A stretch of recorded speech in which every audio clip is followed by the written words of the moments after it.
जय हिंद, नमस्कार साथियों। मैं फैमिली एस्ट्रो से सविता आशा करती हूँ आप सभी अच्छे होंगे और आपका आने वाला समय भी बेहतरीन होगा। आपके जीवन में हमेशा ही मंगलकारी कार्य होते रहेंगे। बात करते हैं, युग परिवर्तन की शुरुआत हो चुकी है क्योंकि इसकी अहम भूमिका ग्रह निभा रहे हैं, क्योंकि इसी की वजह से ही कोरोना काल आया और किस तरह से कोरोना काल के वक्त इंसान से रिश्तों को जानने का अहम मौका मिला। कहीं न कहीं हम जो रिश्तों से अलग-थलग हो चुके थे, कहीं न कहीं हमारे अंदर जो रिश्तों को लेकर एक अलग ही विचारधारा उत्पन्न हो रही थी कहीं न कहीं, तो कोरोना काल ने वो सब चीज़ें बदल कर रख दी और कहीं न कहीं हम एक रिश्तों की अहमियत जानने लगे, रिश्ते हमारे लिए कितने अहम हैं, उसके बारे में विचार करने लगे। तो इस तरह से कोई भी कार्य होता है तो एकदम से नहीं होता। आप सोचो कि आप लोगों को लगेगा कि इस तरह से या सुनामी आ जाएगी या पूरी सृष्टि नष्ट हो जाएगी या कोई भी आक्रमण होगा तो सृष्टि नष्ट हो जाएगी। इस तरह से कुछ नहीं होने वाला। एक दर एक-एक कदम के साथ इस तरह से युग परिवर्तन होगा कि आप देख रहे हो कि किस तरह से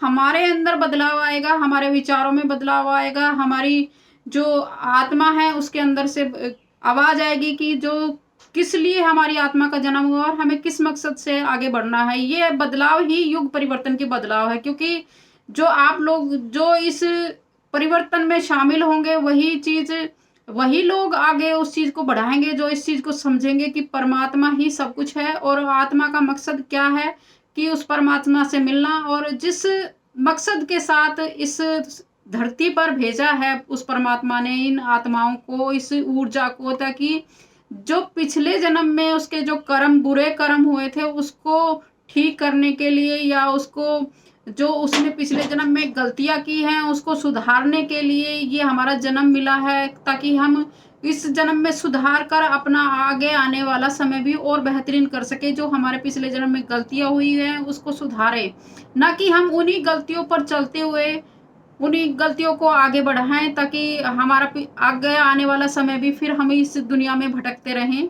कहीं न कहीं हम इस मकसद से जागरूक होना पड़ेगा कि हमारा ये जो जन्म है ये किस उद्देश्य के साथ मिला है। आपने देखा कि परिवर्तन है कोई एक ऐसी चीज़ नहीं है कि एकदम से ही हो जाएगी। आप लोगों को लगेगा कि कुछ ऐसे प्रलयकारी कोई चीज़ होगी और युग परिवर्तन हो जाएगा, ऐसा कुछ नहीं होने वाला है। क्योंकि आपने देखा कि जब क्या जब कोई भी परिवर्तन होता है, किस तरह से होता है, तो जैसे कि आप समझ लो कोई एक कानून बनाना है, तो किस तरह से राज्यसभा में पास होता है, फिर उसको लोकसभा में पास करे।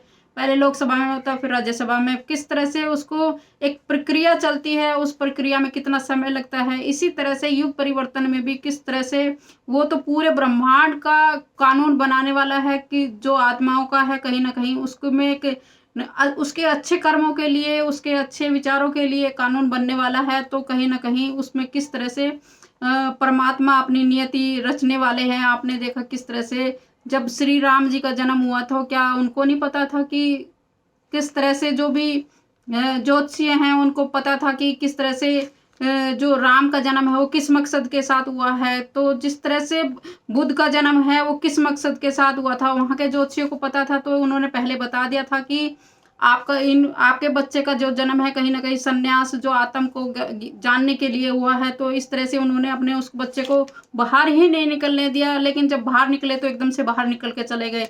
तो इस तरह से जब भी हम पिछली कोई गलती है उसको सीखते हुए कहीं न कहीं आगे आने वाले समय में उससे सीख लेते हुए उसका जो प्रयोग करते हैं। जब राम जी का जन्म हुआ तो कहीं न कहीं वशिष्ठ जी को नहीं पता था, क्या पता था कि, लेकिन उन्होंने किस उसको उद्देश्य को छुपाते हुए उनसे बताया कि जो कण-कण में हैं बसे, वही आपके घर पैदा हुए हैं। तो इसका मतलब भगवान आपके घर में पैदा हुए हैं, लेकिन किस उद्देश्य के साथ हुए हैं, ये उन्होंने उनसे छुपाया। क्योंकि अगर वो पहले से ही उस चीज़ को पहले बता देते कि इनका जन्म वनवास होगा या इनकी जो पुत्रों का इस तरह से वहाँ पर जंगलों में जो जन्म होगा आपके पुत्रों का, तो इस तरह से अगर पहले से कोई चीज़ बता दी जाए तो कहीं न कहीं हम उससे सचेत हो जाते हैं और उस चीज़ को करने से उसमें विघ्नता डालते हैं कहीं न कहीं, जो उद्देश्य के साथ हमारा जन्म हुआ है।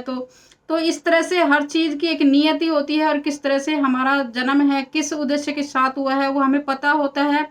लेकिन अच्छाई के लिए हमें आगे बढ़ना है, कि हमारा जन्म जो हमने पिछले कर्मों में जन्म बुरे कर्म किए हैं, उसको आगे बढ़ाने के लिए हमें अच्छे कर्मों की श्रृंखला में आगे बढ़ना है। अपितु हम क्या करते हैं कि जो हमारे पिछले कर्म हैं उसी के साथ आगे बढ़ते रहते हैं। कहीं न कहीं जो वातावरण है इस तरह का कलयुग का बना हुआ है, कहीं न कहीं वो इस तरह से हमारी नेगेटिव ऊर्जा को ज़्यादा बढ़ाती है, पॉजिटिव ऊर्जा को ख़त्म करने की कोशिश करती है, क्योंकि ये कलयुग है। कहीं न कहीं काल नहीं चाहता कभी भी कि सतयुग या कोई अच्छा कर्म हो, क्योंकि काल हमेशा प्रक्रिया बनाना चाहता है कि प्रक्रिया बनती रहेगी तो उसका काम चलता रहेगा। अगर सारी चीज़ें एक-एक आत्माएँ अगर शुद्ध हो जाएगी कहीं न कहीं, तो फिर वो ऊपर चली जाएगी, और इस तरह से इस सृष्टि का जो चलन है उसको भी चलाना है। और अ, परमात्मा चाहता है कि जो प्रक्रिया चल रही है उसको अच्छा से अच्छे रूप में चले, ताकि लोगों का मन भी दूषित ना हो, और जो समाज में एक अच्छा वातावरण है वो भी बना रहे। क्योंकि एक युग इस तरह का होना चाहिए जिसमें भय ना हो, चिंता ना हो, किसी तरह का लोभ ना हो, किसी तरह का लालच ना हो। लेकिन ये कलयुग है, इसमें ये सारी चीज़ें भरी हुई हैं, और कहीं न कहीं इसमें हम मोह माया के जाल में फँसे हुए हैं। हम एक दूसरे से कहीं न कहीं बातों में या कहीं न कहीं एक-दूसरे की निंदा करते हैं, एक-दूसरे का विरोध करते हैं। तो हमें इन सब चीज़ों से बचना है, और हमें इसका युग परिवर्तन का भागीदारी बनना है, कि हमें उस परमात्मा को याद करना है, उस परमात्मा की जिसके लिए हमारा जन्म हुआ है, उसी को हमें आगे बढ़ाते हुए हमें आगे रहना है। जैसे आपने देखा कि एक ही घर में 2 बच्चे पैदा हुए थे, राम भी वहीं पे विभीषण भी वहीं पैदा हुआ था और रावण भी वहीं पैदा हुआ था, लेकिन दोनों बच्चों में कितनी भिन्नता थी। एक ने सदाचार का जीवन अपनाया और एक ने किस तरह से जीवन अपनाया। ये हमारी नियति पे तय करता है, कि हमारे आचरण पर तय करता है कि हमें क्या बनना है। प्रकृति का हमें मौका देती है कि हमें किस तरह से आगे बढ़ना है, लेकिन ये हमारे अंदर की इच्छा है कि हमें किस रास्ते पे चलना है। रास्ते 2 हैं, एक अच्छा एक बुरा है। हमें अच्छे रास्ते पर जाएँगे तो हमें अच्छी चीज़ प्राप्त होंगी, अगर हम गलत रास्ते पे जाएँगे तो हमें गलत चीज़ का भुगतान करना पड़ेगा। इसी तरह से ही हमें अपने जीवन में भी वही चीज़ें अपनानी चाहिए जो एक अच्छी हो, हमें अच्छे आचरण की तरफ लेके जाए।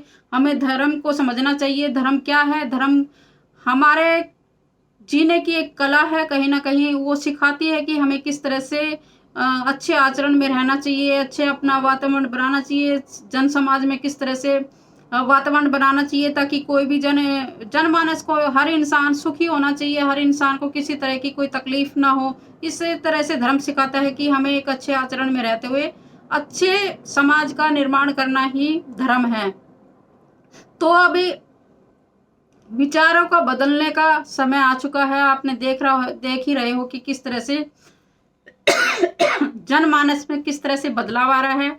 हर व्यक्ति धर्म को लेकर कहीं न कहीं चिंतित है, अपने विचारों को लेकर चिंतित है। वो हर व्यक्ति चाहता है कि मैं सद्कर्म करते हुए आगे बढ़ूँ, उस परमात्मा को याद करूँ, उस परमात्मा के लिए जीऊँ, उस परमात्मा के लिए ही आगे कर्म करता रहूँ, क्योंकि हम इस आत्मा का उद्देश्य ही परमात्मा को जानने का है, अपने आप को जानने का है। अपने आप को जान लिया तो परमात्मा को जान लिया, क्योंकि वो परमात्मा हमारे अंदर ही है। अगर अपने आप को जानना है तो अंदर ही झाँकना होगा, क्योंकि किसी और के झाँकने से या कहीं मंदिर में जाने से, मंदिर मस्जिद हमें इसलिए बनाए गए हैं ताकि हम वहाँ पर जाकर उस परमात्मा को याद कर सकें। हम सिर्फ जाते हैं और मत्था टेक कर आ जाते हैं। हम वहाँ बैठकर 5 मिनट भी ये नहीं परमात्मा को याद करने की कोशिश करते, उस भगवान को याद करने की कोशिश नहीं करते, कि हम वहाँ बैठकर किसी ध्यान दृष्टि से किसी तरह से नहीं देखते। हम सिर्फ जाते हैं अपने मकसद के साथ, कि हे भगवान आइए हमारी मन्नत पूरी कर देना। लेकिन उस मन्नत के पीछे उस परमात्मा ने हमारा कुछ कुछ हमें जो देना है उसके प्रति, क्योंकि कोई भी चीज़ हमें ऐसे ही नहीं मिल जाती। हमें उसके प्रति अगर हम कुछ गलत चीज़ माँगते हैं जो कि हमारे फ़ायदे के लिए नहीं है या हमारी आत्मा के फ़ायदे के लिए नहीं है, अगर हम वो चीज़ माँगते हैं तो उसके प्रति हमें उसका बुरा जो हमारा रिज़ल्ट है वो हमें झेलना ही पड़ेगा। तो इसलिए हमें वहाँ बैठकर उस परमात्मा को याद करना चाहिए हमें, क्योंकि मालिक क्या है उसको सब कुछ पता होता है कि हमारे किस चीज़ की ज़रूरत है, किस चीज़ की नहीं, कि वो तो कुल मालिक है। जैसे माँ को भी पता होता है अपने बच्चे के बारे में कि उसको किस चीज़ की ज़रूरत है। लेकिन बच्चा रोता है कि मुझे ये चीज़ चाहिए, लेकिन माँ को फिर देना पड़ता है। तो इसी तरह से परमात्मा को भी पता है कि मेरे बच्चे को क्या चाहिए, क्योंकि हम अनायास ही कोशिश करते रहते हैं, हमें ये चाहिए, हमें ये चाहिए, हमें ये चाहिए। लेकिन जब उसने देना होगा तो वो छप्पर फाड़ के देगा, क्योंकि आपके भाग्य में कोई चीज़ है तो कहीं नहीं जाने वाली। हमें अनायास ही हम परेशान होते रहते हैं। लेकिन हमें अपने मकसद को जानकर, लेकिन अपने ग्रहों को जानकर आप देख सकते हो कि आपके जीवन का उद्देश्य क्या है, आपके कर्मों में क्या चीज़ छिपा हुआ है, आपको क्या बीमारी हो सकती है, आपको क्या जीवन में आगे क्या कर्म करने चाहिए, किन कर्मों में सुधार करने चाहिए, आपका जीवन सफल हो जाए, आपका जीवन आगे बढ़े, आपको तरक्की मिले। तो इन सब चीज़ों पर विचार करना चाहिए। आशा करती हूँ मेरे विचार आपको अच्छे लगे होंगे। अच्छे लगे तो इसको प्लीज़ शेयर कीजिए, सब्सक्राइब कीजिए, ताकि और लोग भी इस चीज़ से जागरूक हो सकें और जो भी हम कर्म कर रहे हैं उसमें शुद्धता लेकर आएँ। जय हिंद, नमस्कार, ओम नमः शिवाय। जय हिंद, जय भारत।